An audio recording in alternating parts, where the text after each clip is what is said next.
Hello friends, मैं शालू। स्वागत है आप सबका मेरे चैनल पर। तो फ्रेंड्स, आज हम बात करेंगे वृद्धावस्था की। यह अवस्था हर किसी की ज़िंदगी में आनी है।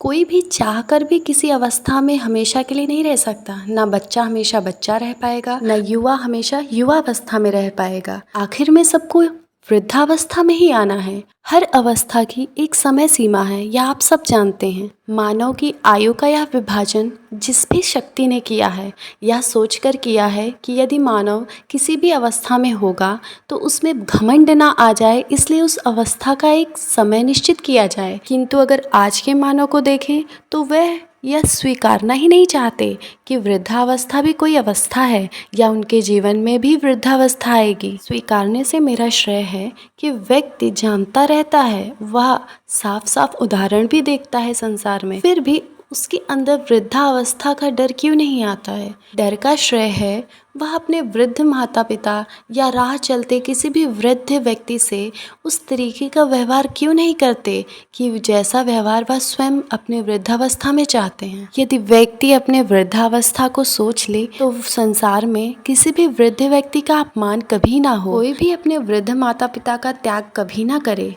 लेकिन ऐसा नहीं होता। व्यक्ति जानते हुए भी अनजान बनने की कोशिश करता है।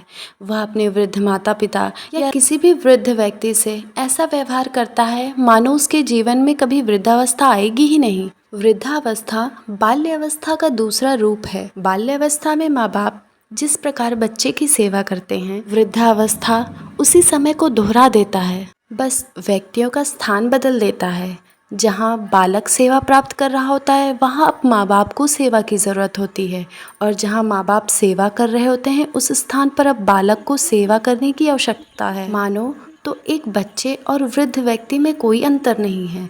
जिस प्रकार एक बच्चा सोचने समझने की शक्ति नहीं रखता, उसी प्रकार एक वृद्ध व्यक्ति जितना वृद्ध होता जाता है उतना ही सोचने की क्षमता को त्यागता जाता है। जिस प्रकार एक नवजात शिशु अपने मल को त्यागने के लिए स्वयं उठकर नहीं जाता, उसी प्रकार वृद्धावस्था में एक वृद्ध यदि वह चाहता भी है तो उसका शरीर उसको साथ नहीं देता है। इस प्रकार हम उस वृद्ध व्यक्ति को जो अपने मल को त्यागने के लिए स्वयं ना खड़ा हो सके, उसे यदि हम नवजात शिशु का नाम दें तो गलत नहीं है। यह तीन अवस्थाएं, बाल्यावस्था, युवावस्था और वृद्धावस्था, व्यक्ति को यह समझाने की कोशिश करती हैं कि हर समय एक नहीं रहता या फिर हर समय आपके लिए उत्तम नहीं रहेगा। आज के मानव कुछ इस प्रकार हैं।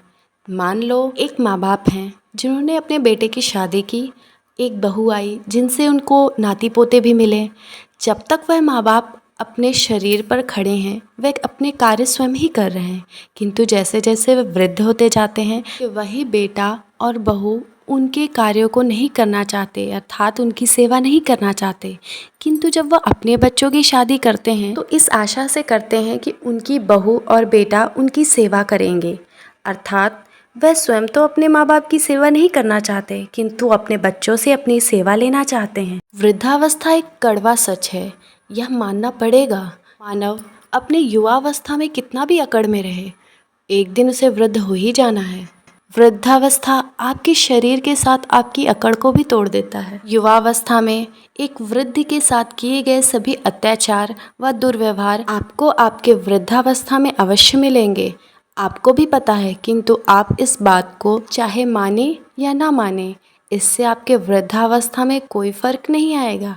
आपकी वृद्धावस्था भी वैसे ही आएगी जैसे औरों की वृद्धावस्था होती है। कहने का श्रेय इतना है कि यदि आप मानव रूप में पैदा हुए हैं तो किसी और मानव को देखकर इतना घृणा क्यों, और वह भी उस मानव को देखकर जिसके रूप में एक दिन आपको भी हो जाना है। जो ताकत आप अभी उस वृद्ध पर दिखाकर चिल्ला देते हैं, वह ताकत आपके पास भी नहीं रह जाएगी जब आप उसकी स्थिति में आएंगे। तो अपने पर घमंड कैसा, वास्तविकता में जीने का प्रयास करिए। वृद्धावस्था सत्य है।